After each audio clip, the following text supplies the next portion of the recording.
So my name to start off is Heidi Bretz. I use she, her pronouns, and I am the National Fellowships Coordinator responsible for international awards at USC. So I help awesome folks like you find funding opportunities to do awesome things. In particular, we are talking today about the Fulbright US Student Program. So just to give you an idea of what we're going to be doing today, we'll do a little bit of an icebreaker, mostly in the chat. We'll just give a brief definition of national fellowships in case you're new to that term. We'll talk about the Fulbright program itself, the part of the process that USC oversees. We'll hear from some student voices, and then we'll talk about what's next, how to get involved with the process. So I'm going to start off by asking you to throw in the chat. If I gave you a plane ticket and you could hop on a plane tomorrow, where would you go and why? So if you want to throw that into the chat.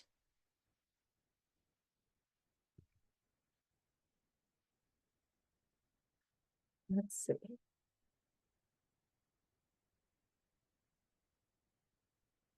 Where are we heading? South Africa. Awesome. I actually talked to a couple of students who are heading that way in just a few months. Netherlands, awesome. Italy, Australia,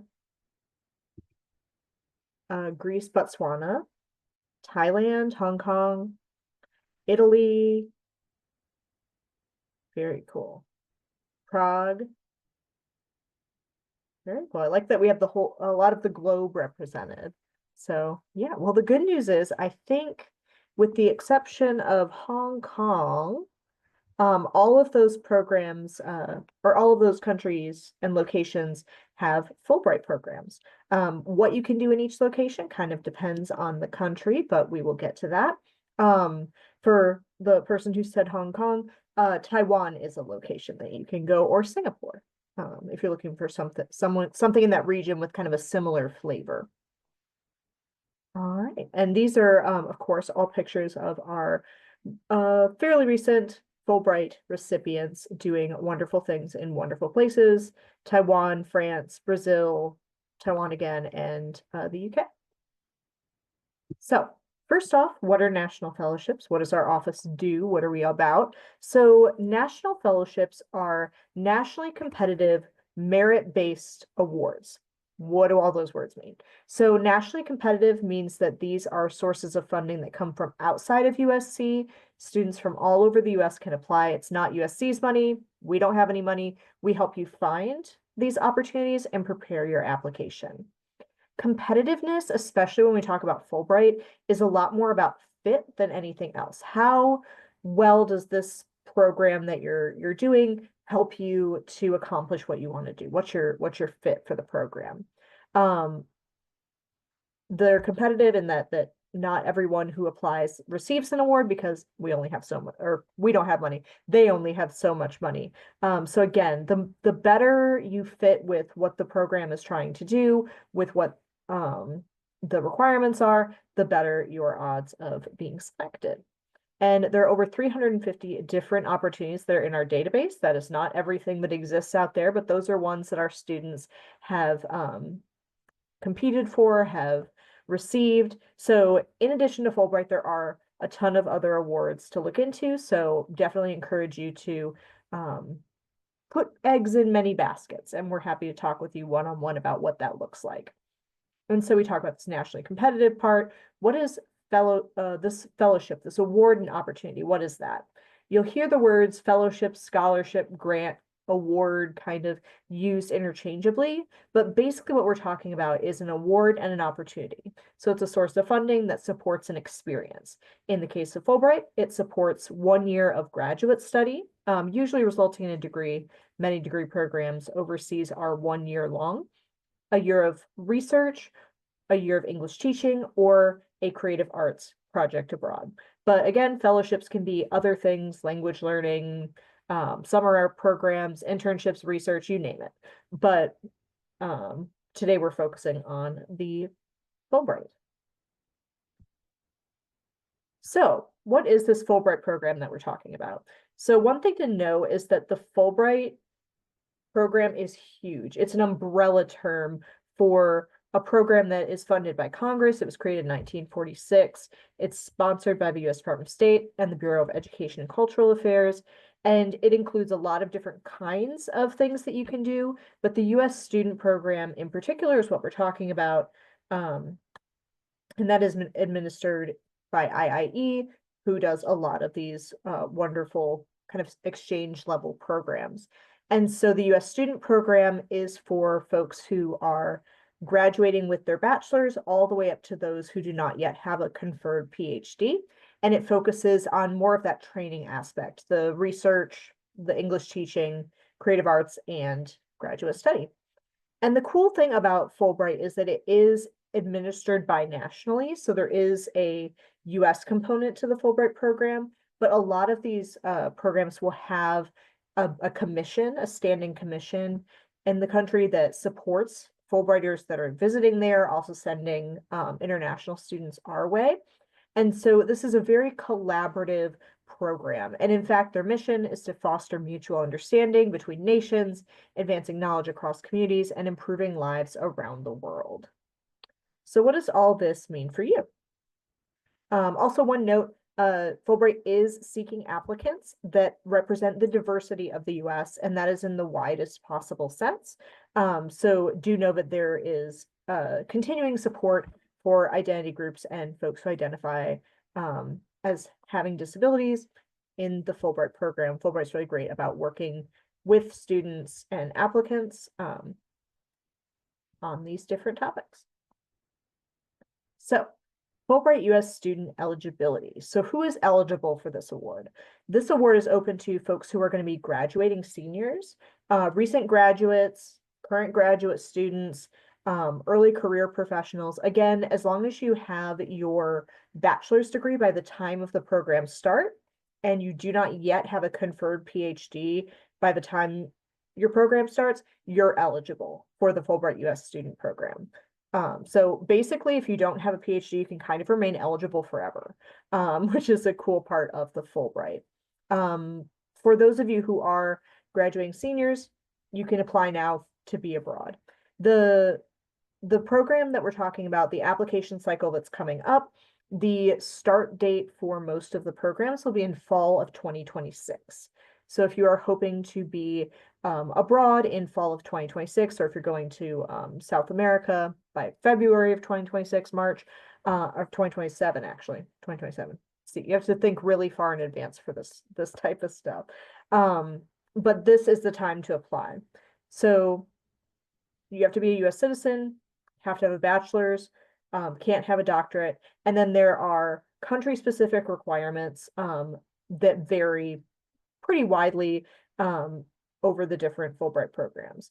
There are some things that are in common to all Fulbright applications, but because of that binationality of administration, there's a lot of variability in what Fulbright programs are looking for, depending on your country and your award type.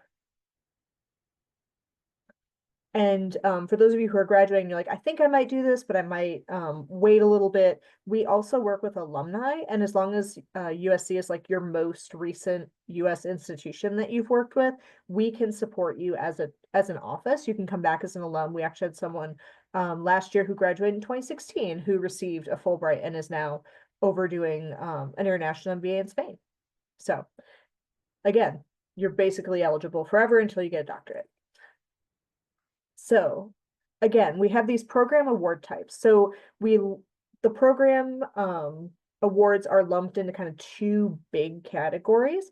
First is the more traditional Fulbright, the study and research grant. So that is going to support either independent research that you design yourself and carry out in concert with an affiliate in the host country, a study which is either a full degree seeking, again with that 1-year degree seeking program, or a combination of independent like kind of enrolling with a couple classes at a university and doing research, or doing a creative arts project. So those are a little less than half of the Fulbright Awards. They tend to be 6 to 10 months, 6 to 12 months, and about 900 of those are awarded per year. And they have a lot of variety in the countries that you can choose. If you are looking to do an English teaching assistantship, which is a little bit more like a job or an internship, where you're teaching English and US culture in classrooms along the world, either as a teaching assistant or as a little bit more of an independent instructor, those are a little more than half of the award types that Fulbright gives out. And again, those last a standard academic year and are hosted in about 75 countries. The reason for it being a little bit less on that side is because some of these countries already speak English and don't need English teaching assistants to come on over. But overall, there's about 2,100, 2,200 awarded per year out of an applicant pool of, I think last year it was like 7 or 8,000. So you'll find that with Fulbright, again, fit is much more important than numbers, but overall it's about a 1 in 4, 1 in 5 rate of being awarded. So just kind of going into it with that kind of an expectation. So what does this application contain? So there are some things that are common to all applications of a single award type, and then there are the program-specific elements that will vary based on which country you're going to. So everyone gets to fill out the basic personal data, information about your program, and there will be 3 short answer questions. So an abstract, which is a summary introduction to what you want to do through Fulbright. Host country engagement. Remember that building mutual understanding goal of Fulbright. They are really, really interested in sending people abroad who are going to be good citizen ambassadors, who are going to represent their US experience and engage with people in the host country. So they ask you about host country engagement, which is basically, what are you doing outside of the classroom to get to know your host country? How are you going to be interacting with locals? And that can be anything from, I don't know, going and joining like a skateboarding club to a hiking group to volunteering. So it's a lot of different things that you can do there. And then, of course, they ask you your future plans. Where is Fulbright taking you? What are your mid to long-term goals that Fulbright's going to help you work towards? The main part of the application is going to be the essays. And Fulbright is kind of a deceptively short application because it's those 3 short answer questions, a 2-page maximum statement of grant purpose, and a 1-page personal statement. And that's all the writing you do. So it seems kind of interesting that we're starting so early, but because there's such a restriction on the volume of writing, you really have to be specific and intentional on what you're putting into your statement of grant purpose and your personal statement. So the more time you give yourself for revision, for reflection, the better and stronger your application. And so the statement of grant purpose, it's 2 pages for a study research grant, 1 page for English teaching assistantship. This tells the people who are reviewing the Fulbright applications what you're going to be doing in that country. So if you are pursuing a graduate degree, you're going to say why that graduate degree is important, what your background is that makes you qualified for it, what makes it a unique fit for you, and why you should go to this, you need to go to this country to get this graduate degree. For folks who are doing a research grant, you want to lay out your project in some detail and show folks kind of what you are hoping to do in the country, who you're going to work with, why it's important to be in that location for you to do that specific research. English teaching, you're going to talk about what you're going to do in the classroom, strategies you'll use, any type of experience or activities that have prepared you for leading classrooms in English abroad. And then the personal statement is something that's a little bit different in terms of the style of writing you might be most used to. The statement of grant purpose is a little more academic. The personal statement is a little bit more of a creative nonfiction exercise, but really what it's going to talk about is what is your personal background, your interests, your goals, what's your superhero origin story, as it were, as it relates to what you want to do through Fulbright. And so that can provoke a lot of questions that maybe you don't think about a lot. And so that's another reason it's really good to start early, because you can start thinking about, okay, where did my interest come from? What has kind of been my trajectory through life? How can I communicate that in one page of single-spaced writing. So those are the things that you're responsible for. But Fulbright, just like any other project, it takes a village to make a Fulbright. And so you do have to involve other people at different parts of the process. So if you are going somewhere that has a language requirement, you will need a foreign language evaluation to show that you have the right level. That's a simple form. You can connect with our Languages, Literatures, and Cultures department to get an assessment. You will need 3 recommendations. So those are going to be 3 people that know you well and can speak to your ability to be a successful Fulbright recipient.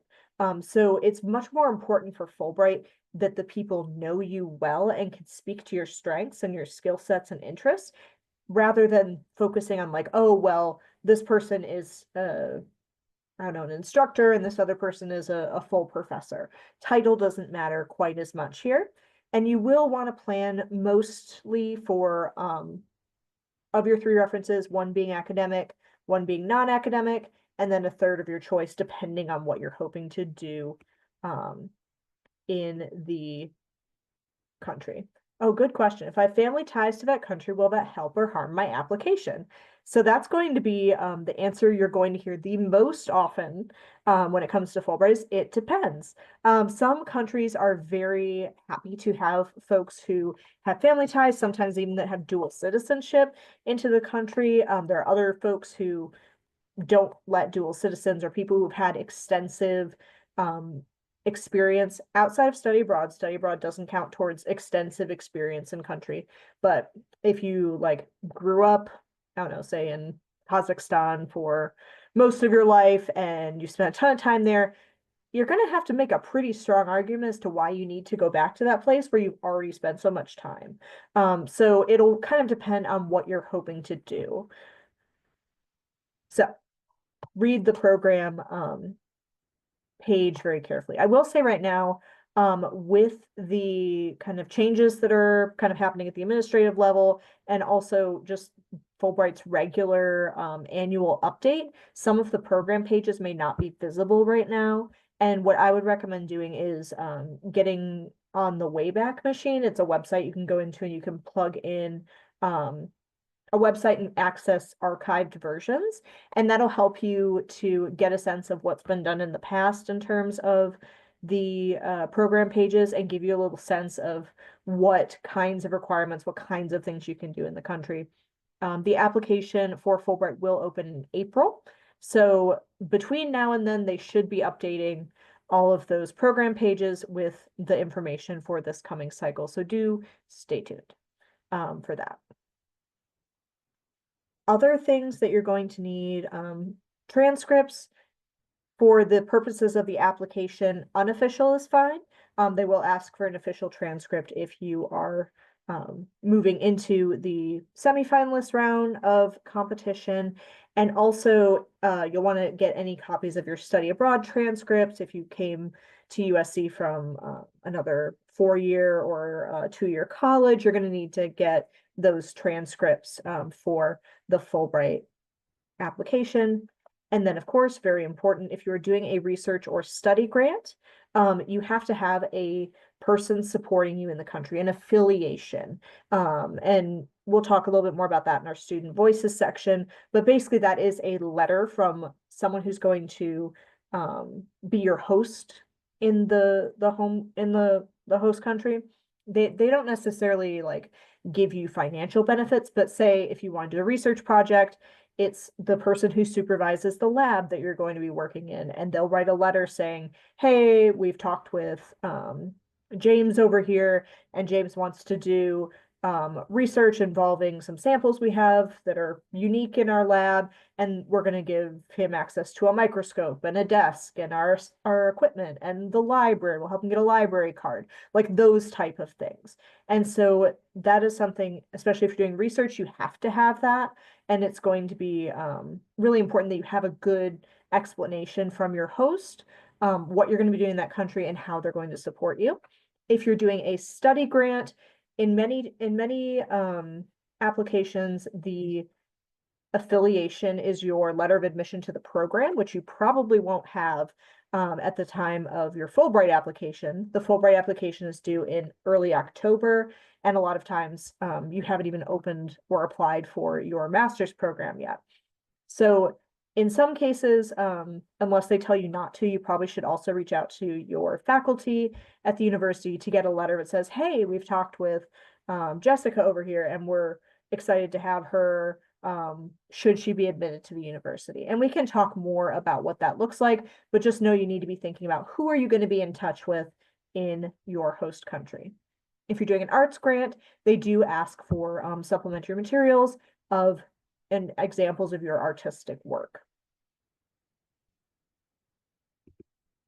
All right. Good question. Is all application material done in English, or does it depend on the country? I would say 95% of it is in English. There are a couple of locations where they'll ask you to write a version of your statement of grant purpose in Japanese. Again, that'll be dependent on the country, but a lot of the Fulbright programs don't have language requirements in terms of like kind of meeting the minimum opportunity. But what you'll want to make sure that you have is you need to have the level of language that you need to complete whatever you're doing successfully. So if you're trying to go and read documents in Polish, you should probably have a pretty high level of Polish, at least in reading. Makes sense. But most of the time it is in English. So award benefits. So they have gotten better on the Fulbright website of providing kind of more numbers about what is covered with Fulbright. So they'll give you an idea of what the cost of living is, the cost of living stipend that you'll get. They typically will cover airfare, and then the money that you get is intended to cover about a graduate student's standard of living in the country in which you're going to be living for that year. So they try and give you some context around that. It'll vary a little bit. Your money might go a little bit farther in somewhere like, I don't know, Vietnam than it would in London, UK. So you'll want to kind of take everything with a grain of salt. They do also enroll you in accident and sickness benefits for the duration of your program. People who are applying for the ETA will get a TESOL fundamentals course as part of their benefits. And then again, it varies from there. Everything with Fulbright is very country dependent. But there is possible support for dependents. So if you have a spouse, children that you would like to accompany you, there's potentially support for that. Research allowances for the study research grants, sometimes tuition is waived, sometimes it's not. Sometimes they'll include language lessons or other activities. And of course, if you have any questions about disability related accommodations, definitely reaching out to Fulbright. Even at the application stage, it won't impact your application, but you can get a sense of, okay, what would be realistic and available to me in this particular country.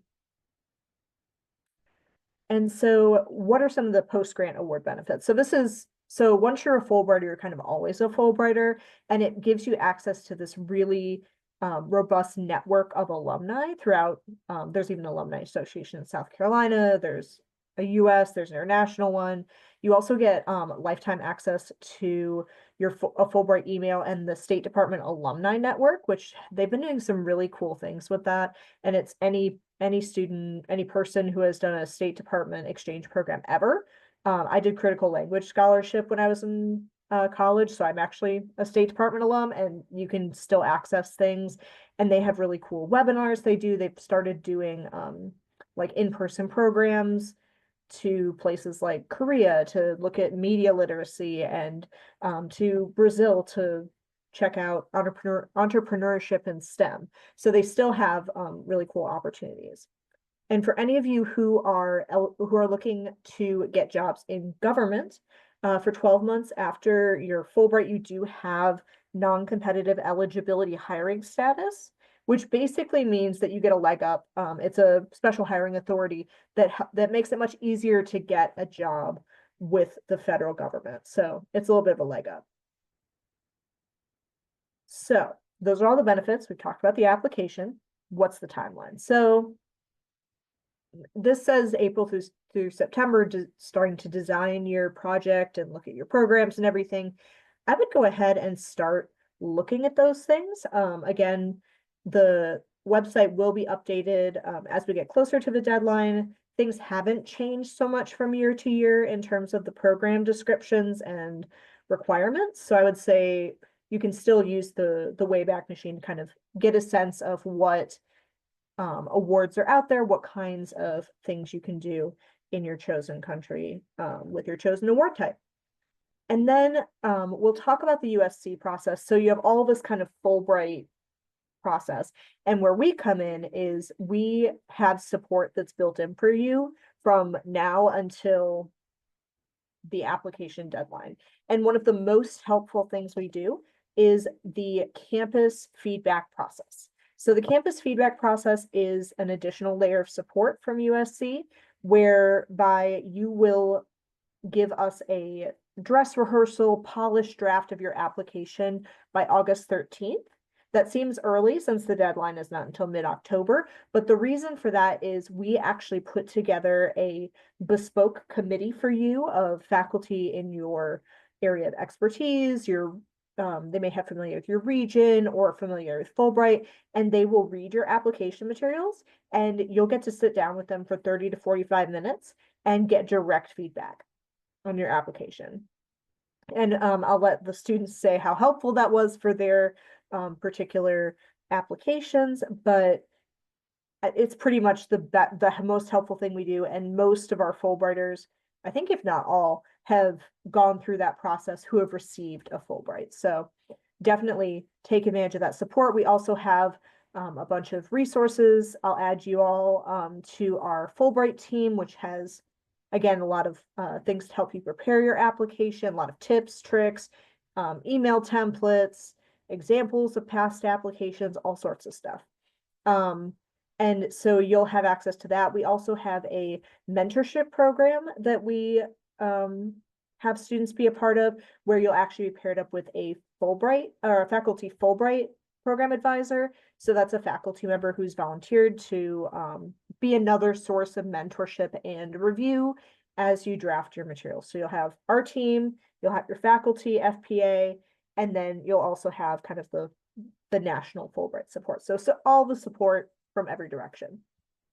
And then you'll submit your application in October, and then comes the waiting, which again, our student guests can talk about. But it will be 2 rounds of review. The first round is the US review, which will determine kind of who's recommended to go into the semifinalist round, which is review by the host country commissions or embassies. There's a lot of waiting with Fulbright. You'll probably know by January. We just found out last week who was selected as a semifinalist and was moving into the second round of interviews, or not interviews, second round of review. And we'll find out sometime between March and June, country by country. They kind of roll it out whenever they've decided who our final recipients are. And speaking of interviews, not every country does them. In fact, the majority don't. So that's makes the written portion of your Fulbright application that much more important, because that may be the only thing that these folks see. So that's why we are here to help you with that entire process, from selecting an award to writing your drafts to going through the committee review to pressing submit. All right. So let me check my time here, ticking along. All right. So what makes a good Fulbright applicant? Actually, before I do that, are there any questions that I can answer about the content, the process? Feel free to unmute or throw your questions in the chat. The application review by like a faculty committee happens if you're an alumni not in Columbia as well, right? Or is that just okay? Yeah, that is for everyone who is applying through USC as their institution. We have done those typically in the past few years virtually. I think we're going to keep doing that. There's benefits to in-person meetings, but virtual is just so much more convenient, especially with people who are outside of the Columbia area or the country. We've definitely had people apply from like Japan in years past, so we'll work with you. Other questions? Yes, I have a question. Sure. Yes, piggybacking on what the previous student said, just to be sure, Yeah. the recommendation letter is from USC professors, not the school we're interested in. Right. So Okay. there's recommendation letters and then there's affiliation letter. The affiliation letter Yeah. is from the school you're interested in. A recommendation letter is from someone who knows you well. Um, Okay. which I mean, if you had somebody from the institution who wasn't writing your affiliation letter, they maybe could write a recommendation letter, but more often that's going to be like a professor you've had, a research advisor, a boss, something like that. Okay. Thank you. You're welcome. All right. Okay, so if you have any other questions, throw them in the chat. I'm just going to go through a couple of things and then we'll hear from our Fulbright application veterans here. So what makes a good Fulbright application? Again, it's all about fit with Fulbright. So finding the program that really fits you best. If you're looking at a program and you're seeing like, oh, I could do that, I maybe could go to Mongolia and teach English. If you're not excited to go to Mongolia to teach English, you might want to choose another location, another program. But with Fulbright, they're really looking for the quality and feasibility of your proposal. So again, it's all about what are you going to do in this country? Why do you need to be here to do it? And how is it going to move you towards your goals? So especially for our research applicants, you're going to want to really think through the steps of your proposal and really communicating why you need to be doing this thing in this place to your reviewers. Strong academics, especially in your area of focus. So this Fulbright does not have a GPA requirement. Really what they're looking for is that you've been successful in the area in which you wish to study. So if you are a physics major, you should probably have really good physics grades, good math, good science. If you took a, I don't know, art history class and maybe didn't do so hot, that's less important. But they're really looking for evidence that you can, again, complete your Fulbright successfully and that you have the kind of background to be able to do that. So again, no GPA requirement, but you should have strong academics in your interest area. And of course, most importantly, clear articulation of why you need to do this specific thing in this specific place. And so that can be tied to kind of the academics of the thing. So if there's a particular program, like a graduate program that you're really excited about that has the exact right type of curriculum to help you do the thing that you want to do, that can be a reason for going to this specific place to do a specific thing. Or if you are really interested in like the way the Netherlands does maternal health care, like that's a real good reason to go to the Netherlands to study maternal health care. So really thinking about like, what is it about this place that fits? Again, it's all about that Fulbright fit. And then, of course, commitment to serving as a cultural ambassador. Fulbright in like at its core is a citizen ambassadorship program. They're looking to build good relations with people in the US and outside of the US. So the more you can really reflect on and highlight your interest and in and capacity for serving in that cultural ambassadorship role, the stronger your Fulbright application will be. And language proficiency, if applicable. And so this is the patent pending fellowship fit funnel, which can help you kind of think through these different elements. So you're really thinking about why you, what is it about your interests, your goals, your experience, your passions that connect to why this particular program or this project? Why is this the next best step for you? Why is here the best place for you to do it? That can be, again, related to academics, to what's available in like the research archive. If you're interested in the language, why would you like to do this thing in this place? And then why is now a good time for you to do this? And I tend to think about this in like, what is Fulbright what's the next step after Fulbright? How does Fulbright help you to get to that next step? So really thinking about why now is a good time for you to undertake this project. If you're just graduating, going straight into a master's, saying what that's going to set you up for professionally, or if you're doing a research project, how is it going to help you down the road? And then finally, coming back to why Fulbright. So what is it about Fulbright's mission, about its vision that really resonates with you.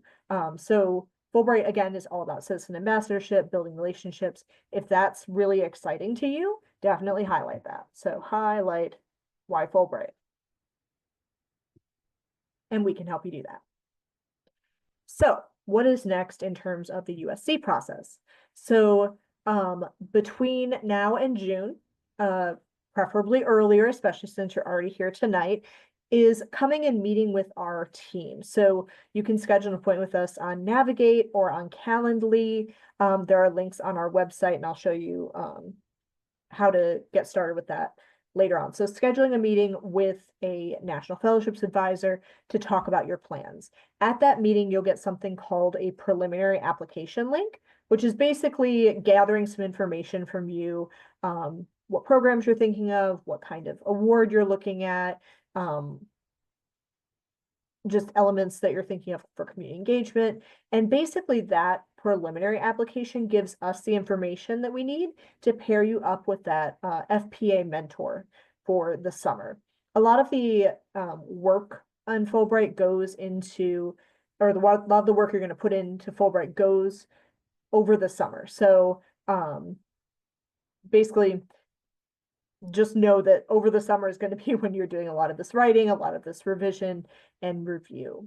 For those of you who are doing study or research grants, you will want to get started on this a bit ahead of time, because what else happens in the summer? All the faculty go and do their research, they go on vacation, they're not on campus. So you want to plan early so that you can make those contacts, those connections, not only with your affiliation, but also those recommenders, just making sure that they know that you are planning to do this thing and that they should check their email over the summer. Because otherwise you might run the risk of missing somebody, and that is just really frustrating trying to get a response from someone who is hiking in Switzerland for a month with no email contact. And then the Fulbright application itself on their website will open in early April. That's when you can start up your application and begin working in their system. From June through August, you'll be working on drafts of your application materials. We're going to be having standing meetings over the summer for you to come in and either use it like a writing group and just come in and do writing, drop by and ask questions. We'll have open hours for that. And there are a ton of resources to help you prepare and start to work on those materials in our Fulbright Teams channel. So we'll be here to help you with essay review. You'll have your Fulbright program advisors. You've got lots of support. August 13th is the campus deadline when you'll need to have that polished draft ready of your application. That does include letters of recommendation, at least 2 of your 3. So make sure that you are letting your recommenders know nice and early that August 13th is when you need to have those letters. August through September, we'll be putting together those feedback sessions, giving you the chance to sit down with your faculty committee, get their feedback, and then incorporate that and finalize your materials. And then finally, in October 7th, will be the Fulbright national deadline when you'll submit your final draft. All right, I have talked an awful lot, so I am going to pause and let other people talk. So Cecilia and Alexis, I don't know if you want to take a moment, introduce yourselves, and then just give us a brief overview of maybe the highlights of your Fulbright application experience.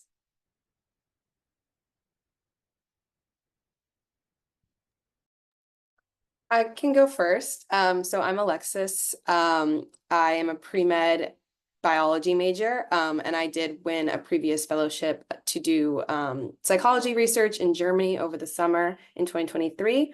So I was excited to apply to try and go abroad again with a research opportunity or a study opportunity.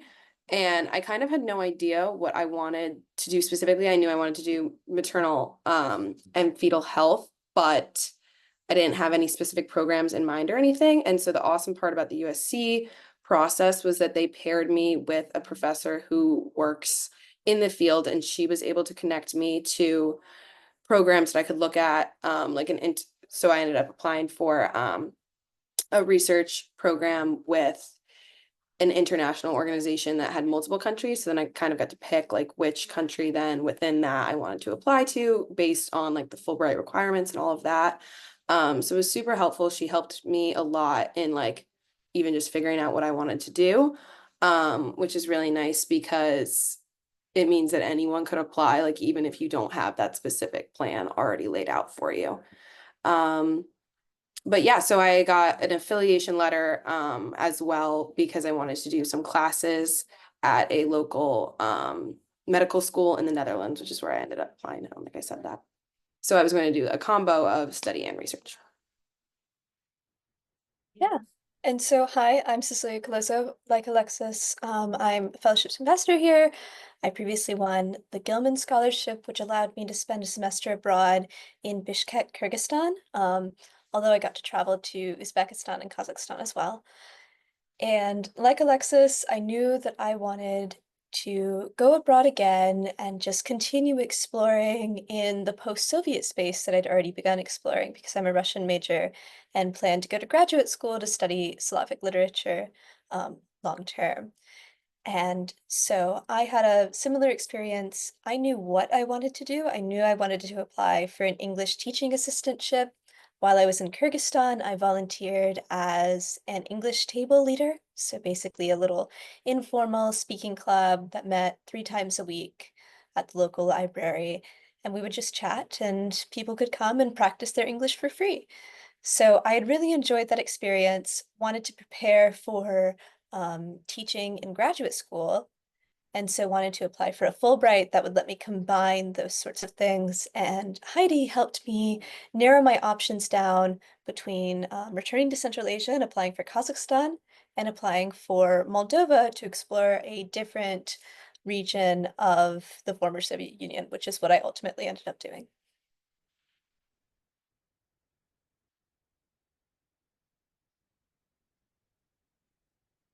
Okay, wonderful. And if y'all have questions, you can unmute yourself or throw the questions in the chat. But I wanted to ask, what is one thing that you learned about yourself through the application process that you found valuable?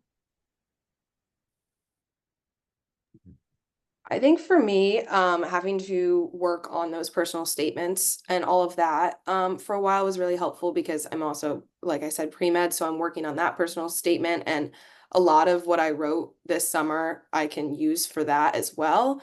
And there was such a large team working on that, like, piece of literature or essay with me that I feel like now I have a really good basis of like everyone's looked at it, everyone feels like it's really strong. And so I know going forward that like I have this nice little essay about myself that I can use. And so I think that's kind of what I took out of it the most.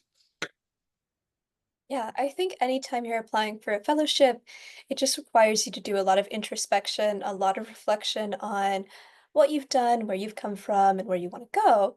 And so I'm applying for graduate school as well. I've just finished that whole cycle. So lots of waiting in my life right now. Um, but applying for the Fulbright, which happened before my graduate school applications, was very helpful in sort of solidifying those thoughts, especially because I was working one-on-one with a mentor here at USC and had someone to really bounce those thoughts and ideas off of. And a lot of the sort of motivations that I ended up working into my Fulbright essays became parts of my personal statements for my graduate school applications. And if I'm applying for future fellowships, jobs, scholarships in graduate school or beyond, I know that I'll have that sort of background to push me forward.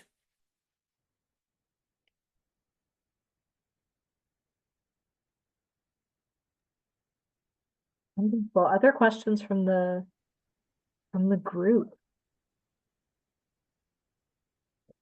Then we had one question about a TEFL certificate, not necessary for doing an English teaching assistantship, but different English teaching assistantships will have different levels of experience they're looking for. So it might make you more or less attractive as an applicant for certain awards, but a lot of it is like how to articulate, again, why you need to do this thing in this place, why this, like how this is setting you up for your next step. And that might be, so I know, Cecilia, you don't want to be an English teacher, right? No, not long Yeah. term, but I do Yeah. want to teach. Yes. Yeah. So building that argument of like, how is this going to be a transferable skill set for you in the future? Can also be a reason to look for an ETA application. Oh, there you go. Anyone who's struggled with loneliness or mental health struggles abroad, and were there resources provided for that? Yes, Fulbright does have quite a few different resources for folks that are traveling, excuse me, in their under their programs. They do have, I believe, psychological services as part of the accident and illness insurance, and there are also different groups within Fulbright that are like certain special interest groups that you can join, and then also being in touch with your Fulbright Commission and the other Fulbrighters in the country.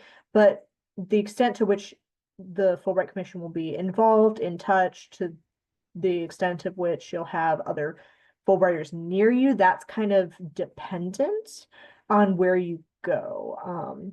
There are resources, but it's going to vary a little bit from place to place.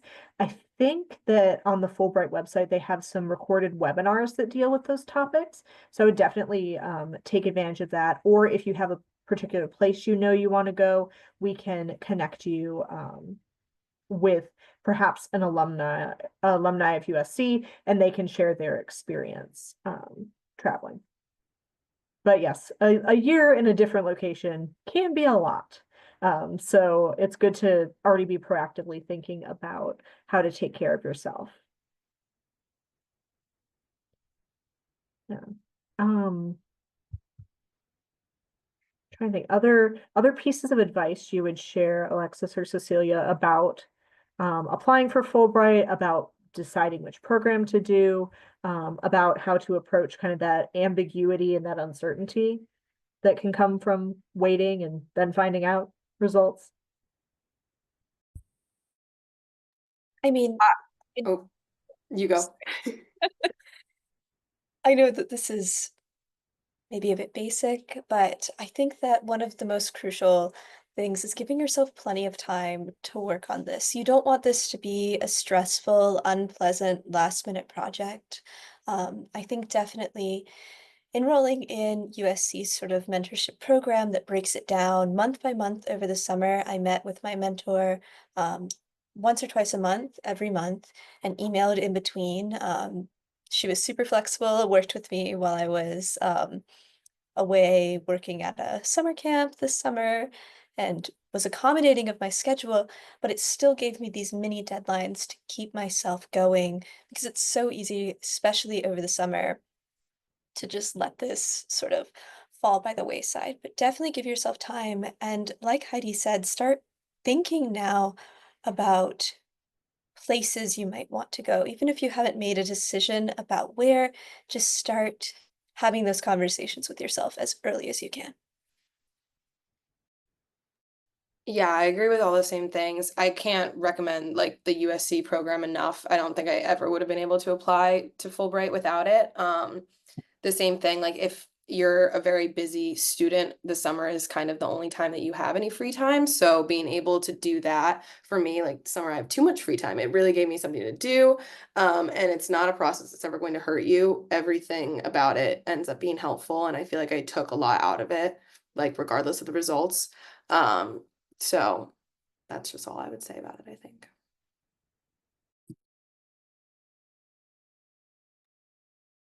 Thank you. And I will say for our audience that you can treat Cecilia or Alexis to coffee and learn more about their experiences, because we do have a coffee chat program through our office where you can meet with our fellowship ambassadors. Cecilia and Alexis are both fellowship ambassadors, and we'll pay for both of you to have coffee. So you get free coffee, they get free coffee, and you get to talk about fellowships one-on-one with someone who's actually been there, done that. So please do take advantage of that. We really want to give you free coffee. So, and they really want free coffee as well. Other questions? Especially for English teaching, Yeah. um, if you have proficiency in another language, like for example, I speak French. So if Mhm. you, let's say, apply for English teaching in one country, one French speaking country, if there's those positions don't fit, do they ever like switch you around, or is it kind of like one locked in, and if it's not this one, I'm out? Mhm. So for Fulbright, you do apply for one award per cycle, so one award type, one program. Um, Mostly they will not switch you around. The only time I've ever heard of that happening is either there's like a crisis situation where they have to get students to different locations because of turmoil or upset in the country. Or sometimes I think in sub-Saharan Africa they might ask you to swap around, but it's very, very rare. I wouldn't ever go in expecting that. But for kind of thinking about like having more than one option and getting those kind of backup plans, there are a lot of other programs that will pay for you to go and teach English, especially in French. If you're intermediate or higher proficiency in French, you can apply for the TAPIF program, which is the French government's version of the Fulbright ETA. And in fact, they actually require you to apply for both in the application for the Fulbright French, like France ETA. They make you apply to both, and actually the TAPIF program has a much higher acceptance rate. I'm working on my application for that right now. That's my Oh, plan for awesome. next year in the midterm or in the Yeah, meantime. that's great. Yeah, and I think the acceptance rate for TAPIF is like 50% or something wild like that. So great. But yeah, so if that's another thing our team can help with is kind of identifying other sources of funding that you might want to apply to simultaneously that will help you again to accomplish your goals. Um, but it might be kind of, you have to spread your seeds wide and see which plants pop up. And we have had a couple of folks who have applied for Fulbright, and sometimes you apply to like Fulbright and say the Erasmus Mundus program, which if you haven't heard of it, it's one of my favorites. It's for or not interdisciplinary uh, graduate degree programs in 2 or more European countries. Very cool. I know, it's one of my favorites. And so we had someone who applied for that and they were still waiting to hear from Fulbright, and they did have to make a decision. Like, do I take the Erasmus Mundus that I know I'm accepted to? Do I wait for Fulbright? They ultimately took the Erasmus Mundus, and now we actually have 2 USC students studying in Copenhagen on environmentally themed graduate programs. So you never know where it's going to lead you. Thank you. Thank you. All right. And let's see. Let's see how many slides I had left. Okay. All right. So just a couple of last minute recommendations for um, crafting a strong application. So again, finding your fit is the most important thing. So take a lot of time to really think about what you want to do through Fulbright and find the program that fits you best. They usually say the best program Fulbrighters are the people who would go kind of regardless of funding, but we want you to have funding. Like people who like, I'm going to go do this thing, whether you like it or not. That's a good Fulbright application. Starting early, giving yourself plenty of time, getting to know your faculty. If you don't already have people who are top of mind for recommenders, for people who would be a good source of feedback, like you want to build those relationships now so you don't again get caught in the lurch as we get closer to August and October. Really think about depth over breadth and like thinking about where you've deepened your passions, the kind of depth of your interests that relate to what you want to do through Fulbright, rather than saying, oh, I've done a million little things. Talk to us about like the couple of things you've really invested your time into. Be open to feedback. So I know Alexis and Cecilia both talked about the value of the process and having these mentors, having the national fellowships team to give you feedback. That can also be kind of a hard process. And it's especially hard when you're doing things like writing a personal statement, and it's something that can be, again, very personal and very close to kind of who you are. It may involve some aspects of your identity or your life story, and have someone say, I like the way you phrase that. Like that can feel a little bit uncomfy. And so thinking about being open to feedback and taking it from all different angles, you're probably gonna get conflicting feedback, and really knowing that you are the ultimate author of your piece, but all of these folks are here to try and give you advice and feedback that will make your application even more competitive. So that openness to the process is really important. And use your resources, which includes our team, which includes our wonderful fellowships ambassadors, your FPAs, your faculty, all sorts of resources for you. How to get started, go ahead and explore the Fulbright website. Like I said, I'll show it to you on the Wayback Machine so you can get a sense of that. Oops. And then make an appointment. Current undergrads can find us on Navigate. If you are a grad student or alum, you can go to calendly.com/hbretts, that's me, and that will take you to my calendar to make an appointment. So those are the two things that you can do to get started. And so I will go ahead and pull up the website as you all ask me any questions you would like to ask.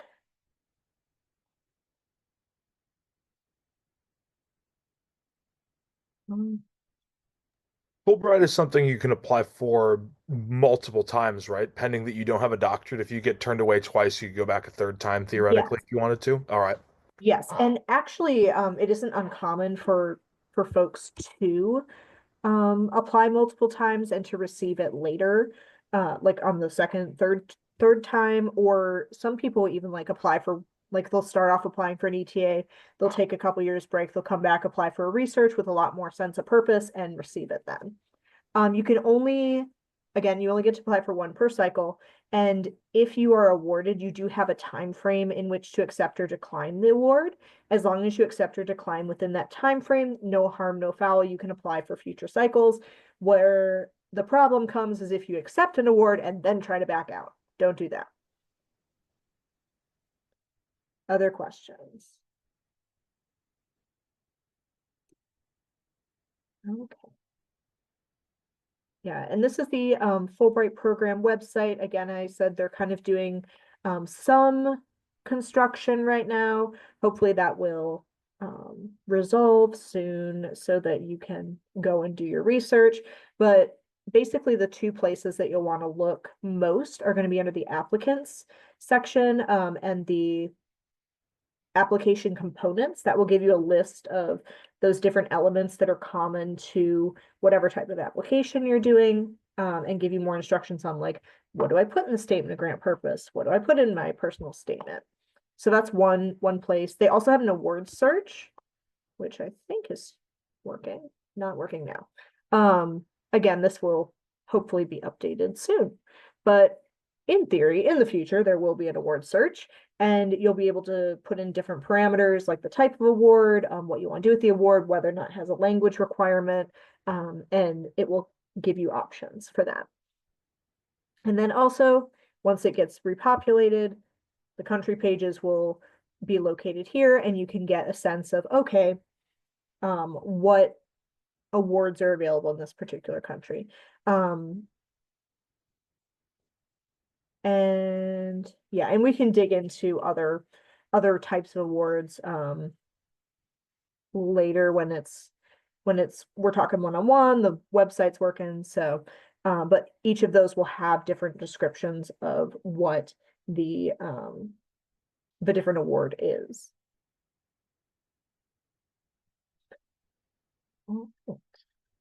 And I do, again, kind of back to odds and numbers and things like that. Again, follow either your academic interest or your location interest, and like make sure you're getting a Fulbright that's the right fit first.